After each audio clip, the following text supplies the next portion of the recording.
Salut à tous et bienvenue sur Antenne Box. Aujourd'hui, on se retrouve pour débriefer le combat entre Dimitri Bivol et Arthur Beterbiev pour toutes les ceintures de la catégorie des mi-lourds et qui a vu Arthur Beterbiev devenir le champion incontesté. Dans cette vidéo, on va bien sûr parler du combat parce que clairement, il le mérite. Et ensuite, puisqu'on va pas se mentir, la décision génère quand même pas mal de discussions et de débats, et ben forcément, on va en parler aussi. Je vais vous partager et vous expliquer ma vision par rapport à cette décision qui forcément reflète mon point de vue, mais je vais essayer d'être le plus factuel, concret et pragmatique possible. Mais avant de rentrer dans l'analyse et les controverses, il y a des choses qui doivent d'abord être dites. Déjà, faut le dire, cette décision, c'est pas un vol, c'est ce qu'on appelle une décision controversée, parce que c'est un combat serré, c'est un combat qui peut basculer d'un côté comme de l'autre, et selon la sensibilité des gens, je comprends pour ma part qu'on puisse juger que la pièce peut tomber d'un côté comme de l'autre. Chacun a son regard, chacun a un peu sa sensibilité, mais c'est vrai que vol, c'est un terme fort, et quand on est dans des combats comme ça, où oui, il y a débat,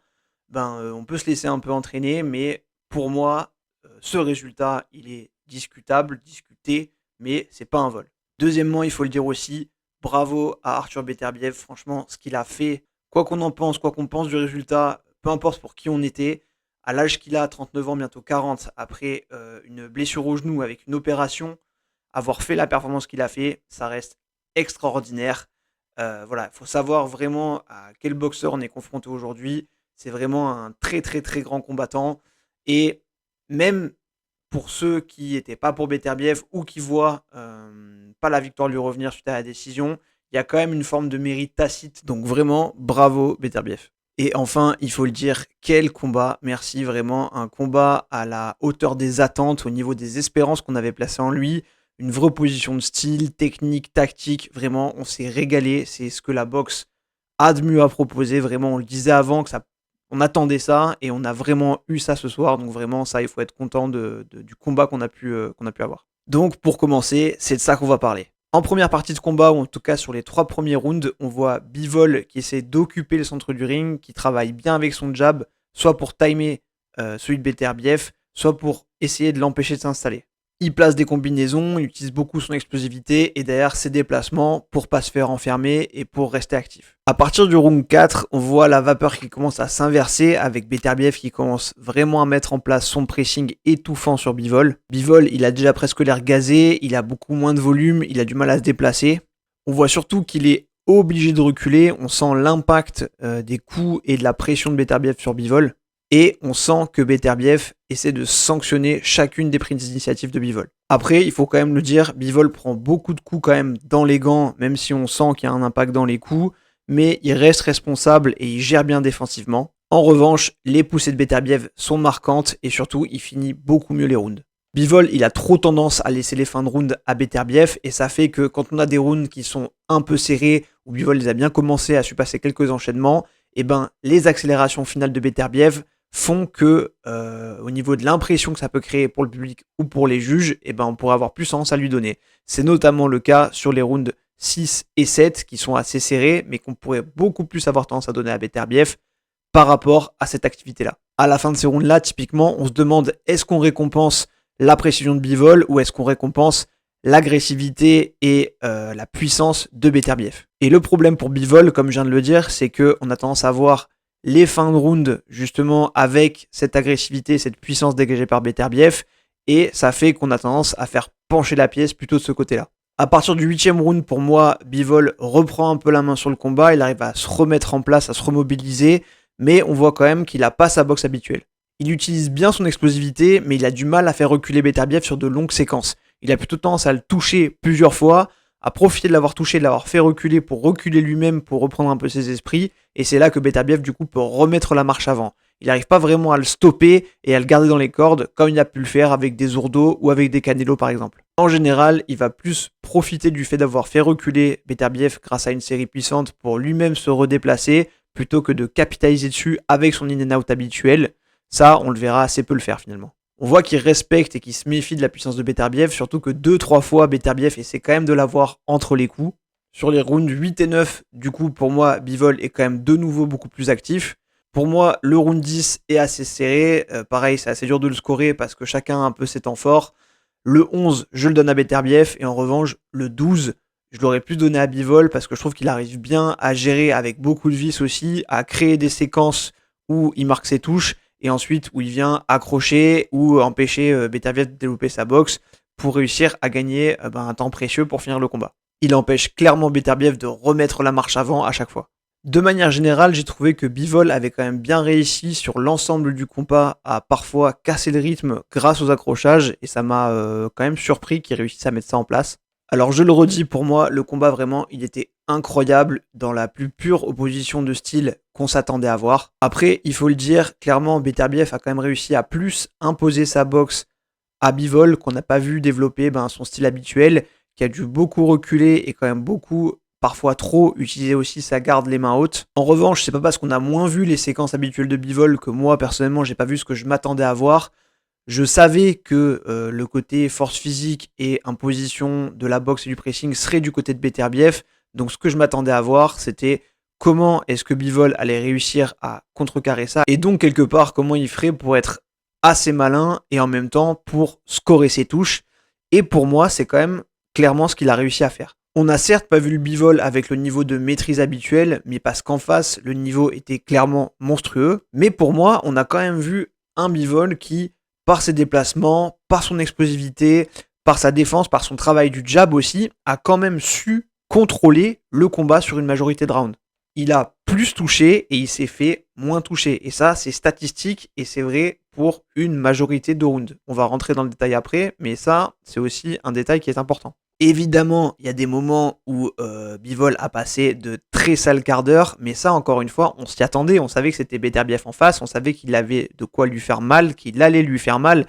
La question, c'était quelle réponse Bivol allait apporter à ça. Est-ce qu'il serait capable de quand même déjà pas plier et quand même, malgré ce défi physique imposé, scorer ses touches. Bon, du coup, vous me voyez venir, ça nous amène au sujet de la décision. Pour moi, déjà, le simple fait qu'il y ait débat prouve qu'il y a débat. Alors, l'avis d'Eddie Hearn, forcément, on va pas forcément le prendre en considération, parce que lui, il est clairement biaisé.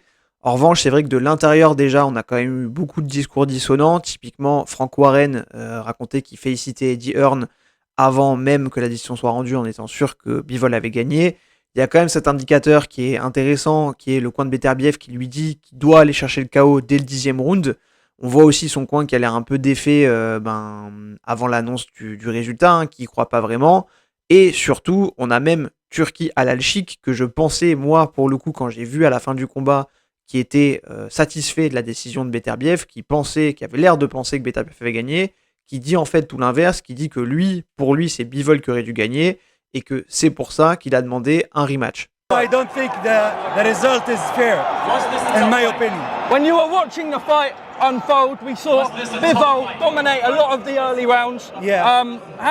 What were your thoughts as it was unfolding? I think it is at least for Bivol, for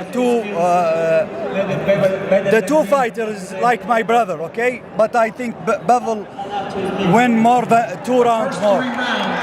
I don't know why the result like this, but in my opinion, I will focus and I will try to do the rematch. Après, encore une fois, c'est important de se dire, c'est un débat, il y a débat, c'est pas du tout un scandale la décision. Parfois il y a des scandales, là c'en est pas un, pas du tout. Parfois il n'y a pas de débat, parfois voilà, la victoire elle s'impose et personne ne trouve rien à redire. C'est quand même assez rare. Et parfois, il y a cette petite zone grise un peu de controverse où les avis divergent. On l'a eu plusieurs fois. Et pour moi, c'est un sujet sur lequel on a le droit de se poser des questions et qui appelle aux sensibilités aussi de chacun. Et dans des combats qui sont aussi serrés, c'est pour ça que je dis que c'est pas un vol, mais les arguments s'entendent d'un côté comme de l'autre. En revanche, moi, j'ai fait mon choix et je vais vous expliquer tous les arguments qui vont dans ce sens-là. Alors, je vais être très transparent tout de suite. Ceux qui me suivent sur Insta le savent. Moi, j'avais Bivol gagnant. Au-delà de ça, j'étais supporter de Bivol. Je le dis aussi parce que ça peut avoir une importance. Juste, vraiment, c'était pas un biais dans ma façon de juger le combat. Je le mets vraiment à part. Et d'ailleurs, j'ai tendance à être même plus sévère quand je sais que je suis supporter derrière un boxeur dans mon scoring parce que je veux pas que ça m'influence. Les raisons pour lesquelles je pense que la victoire de Bivol était plus juste, elle tient beaucoup à ma façon de voir la boxe, comment je la conçois et comment je l'apprécie. Et donc c'est de ça que je vais vous parler, de justement, c'est pour ça que c'est important pour moi au final, qui a gagné, qui a perdu. quelque part maintenant on s'en fout. Beterbiev c'est un très beau champion, je l'ai déjà dit en début de vidéo, les résultats sont faits, donc c'est pas tant pour le débat et pour réhabiliter Bivol et dire que c'est forcément une victoire. L'idée c'est vraiment vous exposer une conception que je pense plus juste de comment on doit scorer une victoire ou pas, et c'est de ça qu'on va se parler avec des arguments très factuels. Pareil, je précise, c'est mon opinion, ma conception, mon point de vue. Je comprends qu'il y ait des sensibilités différentes. Si vous voulez en discuter ou en débattre en commentaire, avec plaisir. Juste, vous allez voir que j'ai vraiment fait un gros effort d'argumentation et d'éléments factuels. Donc si vous voulez discuter, faites juste l'effort d'amener du fond aussi. Voilà, c'est juste pour mettre des commentaires de rageux. Laissez tomber. On reste entre gentlemen. Alors, le premier point à résoudre pour avoir une analyse qui est juste, c'est comment est-ce qu'on juge un combat de boxe. Alors, pour ça, on a Steve Weisfeld, qui est un juge qui a jugé plus de 1600 combats, dont 80 championnats du monde professionnels, qui dit que, alors souvent, il y a 4 critères que vous connaissez peut-être, qui sont les coups nets, l'agressivité efficace, la gestion du ring et la défense.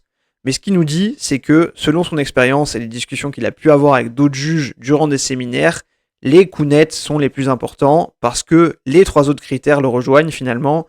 Comment un boxeur est efficace ? En mettant les coups nets. La défense, c'est en touchant sans se faire toucher, ou en tout cas en touchant en se faisant moins toucher que son adversaire. Et la gestion du ring, c'est un boxeur qui va utiliser le ring pour se mettre dans les meilleures dispositions pour mettre les coups les plus nets. Donc on se rend compte que les coups nets, c'est vraiment le critère central. Le critère central étant les coups nets, c'est donc bien ça qu'il faut regarder. Le problème, je trouve, dans le fait de donner Beterbiev, c'est qu'on ne débat pas vraiment sur les touches nettes ici, mais on est plus sur l'impression laissée par le pressing et par la puissance qui se dégage des coups, quand bien même ils sont pour une grosse partie dans les gants. La gestion d'un combat, finalement, c'est plus que ça. Ok, Beterbiev a mis la pression, mais c'est ce qu'on attendait de lui. La question, c'est quelle réponse allait apporter Bivol à ça. Tactiquement, on peut dire que Bivol a eu la réponse adaptée. Il a plus contrôlé en réussissant pour la majorité du combat, évidemment pas tout le combat, à fuir le pressing de Beterbiev tout en scorant ses touches, en attaquant avec précision.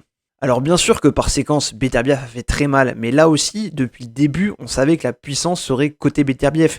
Donc la question, c'était comment est-ce que Bivol allait composer avec cette équation-là ? Comment est-ce qu'il allait faire pour toucher plus malgré ce cas de figure ? Si on s'arrête juste à l'analyse, oui mais il a été plus puissant, oui mais il a mis plus de pressing, à ce moment-là on fait pas le combat, parce qu'en fait ça c'est des données qu'on avait dès le départ. Ce qu'on savait pas, c'est comment Bivol allait potentiellement essayer et réussir à trouver des solutions pour toucher en se faisant moins toucher, et c'est finalement ce qu'il a fait, parce que les frappes dans les gants, aussi fortes soient-elles, c'est pas des touches. La gestion de combat, c'est la capacité d'un boxeur à appliquer au maximum sa stratégie malgré l'adversité, pas d'imposer forcément sa boxe à son adversaire sur 12 rounds. Ici, la stratégie de Bivol, c'était de ne pas se faire enfermer par Beterbiev ou enfermer le moins possible, tout en réussissant à le toucher plus que lui. Alors bien sûr, tout n'a pas été parfait, c'est pour ça que c'est un combat aussi serré. Beterbiev a fait un très très grand combat, et je vais aussi parler des éléments en défaveur de Bivol, parce qu'il a fait des erreurs clairement, et c'est ce qui lui a coûté cette décision controversée, parce que y a des choses qu'il a mal fait ou qu'il a mal mis en place. En revanche, j'y reviens, si le critère déterminant c'est des touches nettes, c'est bien à ça qu'il faut revenir. Et on dit souvent que les hommes mentent mais pas les chiffres, donc je vous ai sorti les stats CompuBox pour qu'on puisse regarder ça ensemble. Donc voilà le tableau de stats CompuBox, désolé c'est un peu technique. Il faut surtout pas prendre ça pour l'alpha et l'oméga bien sûr pour juger un combat de boxe, ça vous donnera pas une vérité absolue sur un combat, juste je trouve que c'est un bon complément et j'aime bien y revenir quand on a des combats avec la physionomie comme on a eu, avec un profil agresseur et agressé, parce que ça permet de voir si l'agression, elle a permis d'être plus pertinente dans les frappes, si elle a été au service de frappes significatives, ou de l'autre côté, si celui qui a semblé subir l'agression, il a été entravé dans sa capacité à mettre des frappes significatives ou pas. Et aussi, ça permet de voir sur les rounds qui sont très serrés, qu'on a du mal à scorer en temps réel parce qu'il y a le temps qui passe, et que au début par exemple il y a un boxeur qui peut avoir beaucoup d'activité et sur les 20 dernières secondes il se fait marteler, et souvent notre cerveau il va retenir les 20 dernières secondes du combat plutôt que les 2 minutes 40 qui sont passées avant.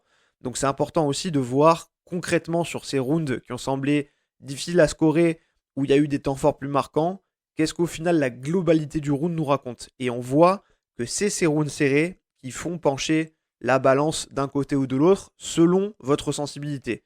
Donc maintenant, très concrètement, il y a 3 rounds qui sont indiscutablement pour Bivol.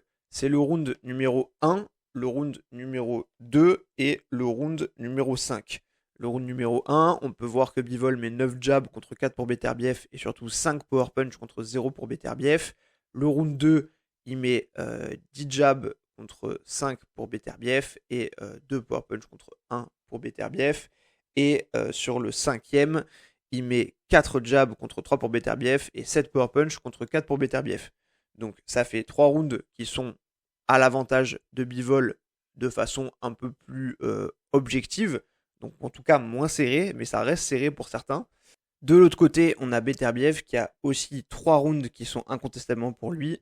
Il a le round 7, le 8 et le 11. Donc le 7 où il met 4 jabs contre 5 pour Bivol, mais il met 13 power punch contre 8. Le 8 où il met 3 jabs contre 2 pour Bivol, mais 9 power punch contre 5 pour Bivol. Et enfin, on a le 11 où il met 4 jabs contre 8 pour Bivol, mais 17 power punch contre 7 pour Bivol. Donc là, on peut dire, même s'il y en a qui restent quand même assez serrés, qu'on voit un petit avantage se dessiner et qu'on peut un peu lire qui a mis le plus de frappes, et en plus c'est soutenu par les power punch. Pour les rounds qui restent, qui sont donc au nombre de 6, donc ça fait beaucoup de rounds très serrés, et ben il faut évaluer en se disant qu'est-ce qui va primer en fait. Est-ce que c'est le nombre de touches total, mais parfois ça peut être un peu ridicule parce que il peut y avoir qu'une touche de différence. Est-ce que c'est le nombre de power punch parce que c'est les frappes qui sont les plus significatives? Est-ce que c'est la précision, à savoir le fait quand on est dans un schéma de touches à peu près identique, qui a été le plus précis et qui a mis ses coups au bon moment? Ou est-ce que c'est le volume, la capacité justement à graisser, à mettre le pressing? Pour moi, c'est un peu un mélange de tout ça et ça se fait au cas par cas, round par round, et surtout, c'est ça qui va être attribué selon votre sensibilité. Donc, si je fais un focus maintenant sur les rounds serrés dont on se parle, il y a le round 3. Donc, round 3, on voit qu'il y a 13 frappes totales à 12 pour Beterbiev. En revanche, donc Beterbiev domine sur le jab avec 6 jabs contre 3 pour Bivol, mais Bivol met 9 power punch contre 7 pour Beterbiev. Et surtout, je cumule ça aux critères de précision, où il a 60% de précision sur ses power punch. Donc ça donne une précision totale supérieure. C'est pour ça que celui-là, moi, j'aurais plus tendance à le donner via les power punch et la précision à Bivol. Vous allez voir que le 4e, j'applique cette logique également côté Beterbiev parce que je le donne plus à Beterbiev. Il y a une frappe de plus au total pour Bivol, mais il y a 6 power punch à 4 pour Beterbiev, donc je trouve qu'il a été un peu plus significatif là-dessus, donc on peut lui donner. Et encore, vous voyez, il y a ce critère de précision donc, qui est réduit par rapport au round 3, mais on voit que Bivol a été plus précis. En revanche, Beterbiev touche plus sur des frappes fortes, donc pour moi c'est pour ça que ce round doit lui revenir. Le round 6, là on a 9-9 en frappe totale, donc c'est vraiment très serré. La précision, elle est encore une fois du côté de Bivol avec 30% de précision, il met un jab de moins, en revanche il met un power punch de plus avec 42% de précision, 43 presque sur ses power punch. Donc pareil, ici, j'aurais eu tendance à lui donner ce round. Le round de 9, on est à 13 frappes totales contre 15 pour Bivol. On a 6 jabs pour Beterbiev contre 3 pour Bivol, donc moins de jabs. En revanche, on a 12 power punch pour Bivol contre 7 pour Beterbiev avec 63% de précision. Donc celui-là, pour moi, le 9, clairement aussi, il faut qu'il revienne à Bivol. Ensuite, on a le 10. Le 10 où on a 10 frappes contre 9 pour Beterbiev. Un seul jab pour Beterbiev, 2 jabs seulement pour Bivol, mais 9 power punch pour Beterbiev et 7 pour Bivol. Donc celui-là, moi je le donnerais plutôt à Beterbiev. Même si encore une fois, vous voyez, moi ce qui me rend sensible, c'est qu'on est sur des écarts de frappes qui atterrissent très serrés, mais que niveau précision des frappes, Bivol est toujours largement au-dessus. Vous pouvez revenir après sur les stats, mais c'est vraiment impressionnant. Et ensuite, donc le 10, je le donne à Beterbiev quand même. Et le 12, on est à 15 frappes contre 14 pour Bivol au total. On a 3 jabs pour Beterbiev, 2 jabs pour Bivol, mais on a 12 power punch à 12.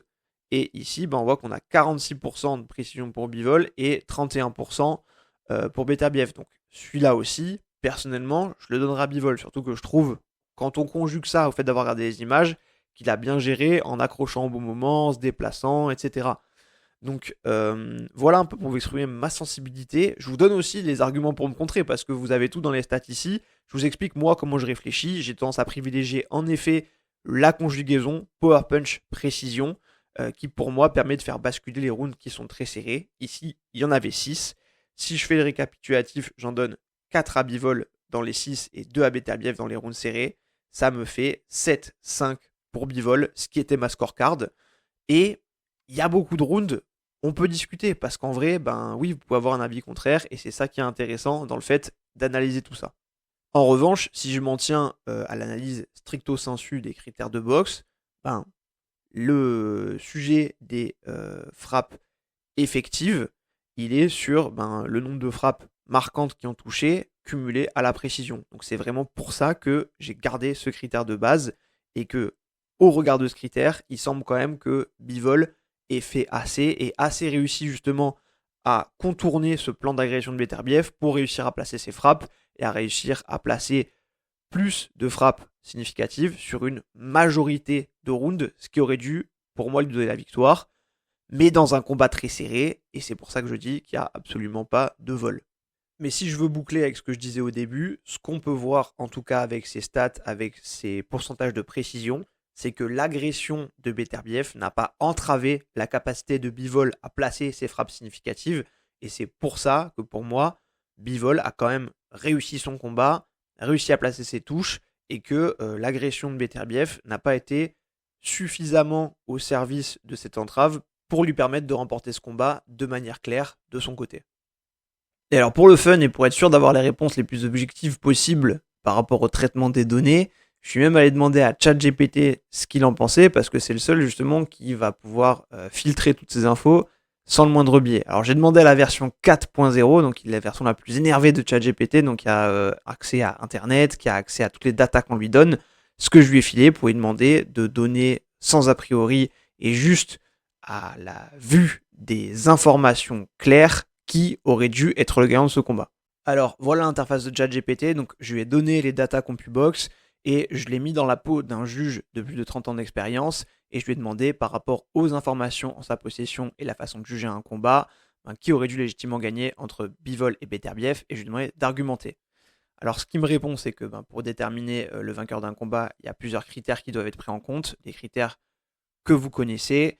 Il a pris plusieurs éléments de réponse. Donc d'abord, il s'est focusé sur le total de coups portés et la précision, où là, ce qu'il va mettre en avant, c'est que Bivol a été quand même plus précis dans ses frappes.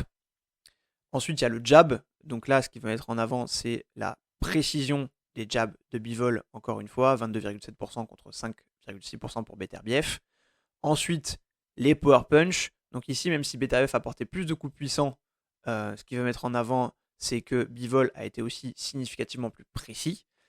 La performance par round, qui est un peu un point clé, et là, ce qu'il va raconter, c'est que Bivol a été plus constant en matière de précision tout au long du combat, en particulier dans les premiers et derniers rounds, même si Beterbiev a eu l'avantage dans les rounds intermédiaires. Et sur l'analyse finale, il va mettre en avant que Bivol a connecté 50% de ses power punch, là où Beterbiev a fait 29%. Et donc, par rapport à ces données, pour lui, Bivol aurait dû être gagnant légitime avec sa précision, son utilisation du jab, sa capacité à maintenir une performance constante tout au long du combat, qui sont clés pour juger le vainqueur. Ces éléments combinés à son efficacité en termes de power punch soutiennent un verdict en sa faveur, malgré l'agressivité de Beterbiev. La boxe, c'est certes pas des maths, mais la boxe, c'est une science et il faut respecter la science. Après, voilà, ce que je voudrais amener, sincèrement, au-delà des chiffres, au-delà des stats, qui sont des débats, des argumentations qu'on peut avoir, c'est que le point de vue que je défends dans la victoire de Bivol, c'est un point de vue lié à une sensibilité sur la boxe, que maintenant je vais vous exprimer, au-delà de tous ces points sur CompuBox et sur ChatGPT. Ma vision de la boxe, c'est qu'un technicien avec moins de punch doit toujours être capable de gagner, même face à une brute épaisse beaucoup plus costaude que lui, s'il arrive à le toucher davantage que lui. Après, c'est une question de sensibilité. Si pour vous, c'est le rapport de force qui prime, forcément, je comprends que vous soyez plus en faveur de Beterbiev. Pour moi, ce que Bivol a montré à travers la performance qu'il a livrée, c'est comment est-ce qu'on résiste à une entreprise de démolition. Ce que personne n'avait su faire avant lui. Et surtout, j'ai pas de sujet par rapport à la prime à l'emprise physique. Le seul critère qu'il faut que ça ait, c'est que ce soit mis au service d'une plus grande efficacité. Et je vais prendre un exemple qui peut sembler paradoxal, mais dans Eni contre Loma, donc qui peut ressembler aussi un peu à cette physionomie-là, qui a été aussi un combat controversé. Pour le coup, moi, j'avais Eni vainqueur à la décision. Et ça s'explique par le fait que pour moi, déjà, il y avait ce sujet d'envergure qui faisait que il a un peu noyé Loma grâce à ça, mais surtout, derrière, il s'est pas contenté de jouer de son physique qui était à ce moment-là plus imposant que celui de Loma. Loma a mis beaucoup de touches, mais Eni réussissait systématiquement, à la fin des séquences de Loma, à remiser, à retoucher, à imposer ses touches en jouant en plus de son pressing physique. Il frappait pas majoritairement en force dans les gants, mais il allait chercher l'efficacité de là où il était. Et si vous regardez aussi les stats de ce combat-là, vous allez voir que les touches nettes sont aussi plus du côté de Eni.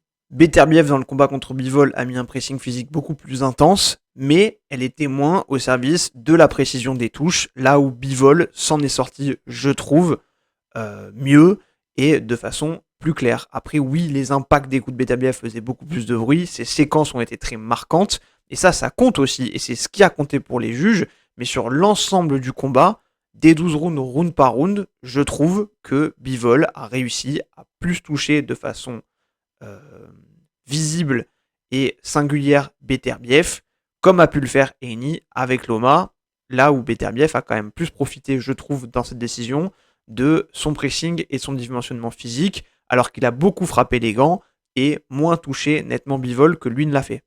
Alors c'est très dur de ne pas se laisser influencer par ce qu'on voit, parce que l'emprise physique, elle a un impact.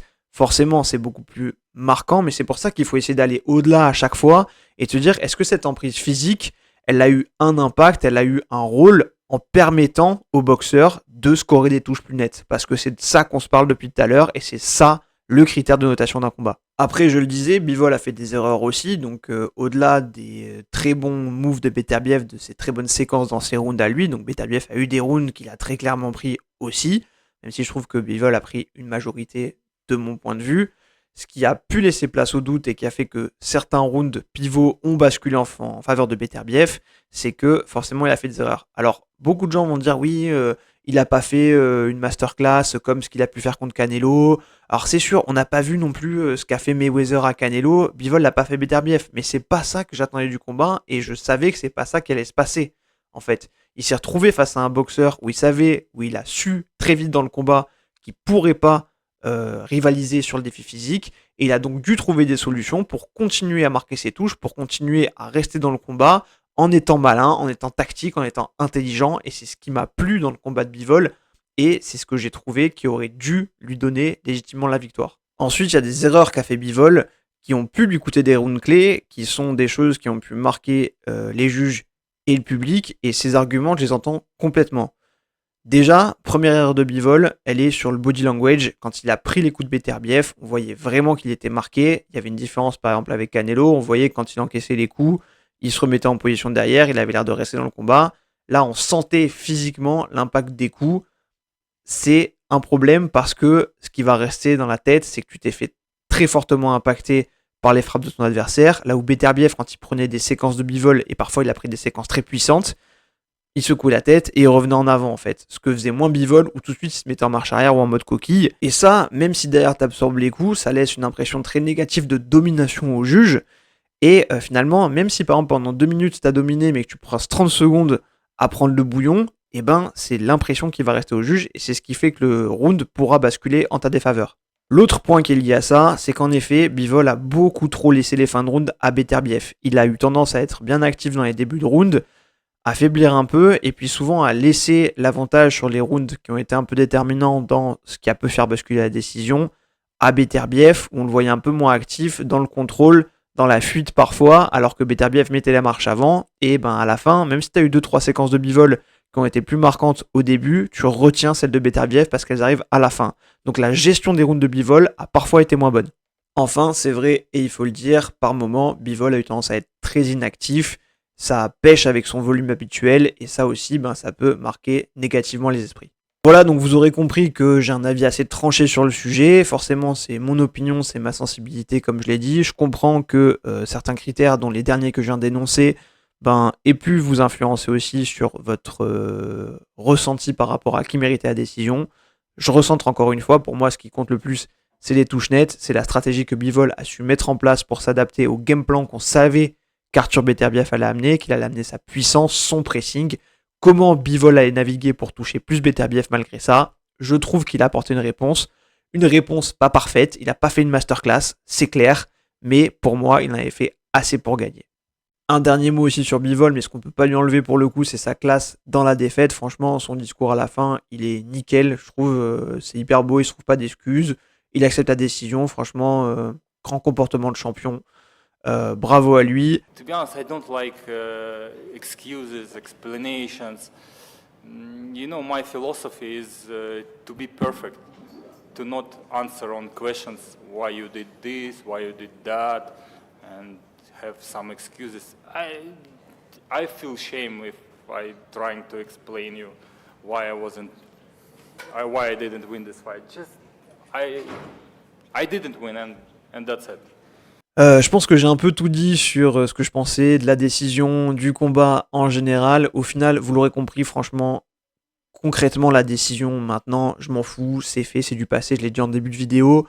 J'aurais aimé que Bivol gagne parce que c'est un boxeur que j'adore, mais Beterbiev mérite pour l'ensemble de sa carrière. Le fait qu'il soit allé chasser les ceintures, le combat qu'il a livré à l'âge qu'il a, encore une fois, avec sa blessure, c'est juste incroyable, ça force le respect.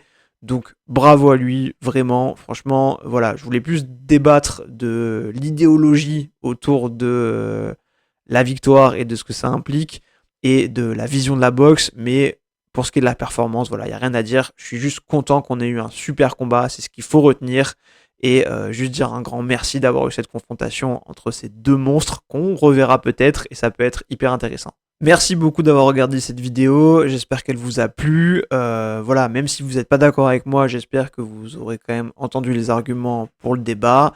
Je suis ouvert, comme je l'ai dit, à écouter vos arguments à vous, aucun souci. Comme je l'ai dit, voilà, c'est vraiment des questions de sensibilité. Ce que j'amène, c'est la mienne. Pas de problème pour en discuter avec vous. Donc voilà, encore merci. J'espère que vous avez passé un aussi bon combat que je l'ai passé. La carte était cool aussi, franchement, c'était une très belle soirée. N'hésitez pas à vous abonner, à liker la vidéo si c'est pas le cas.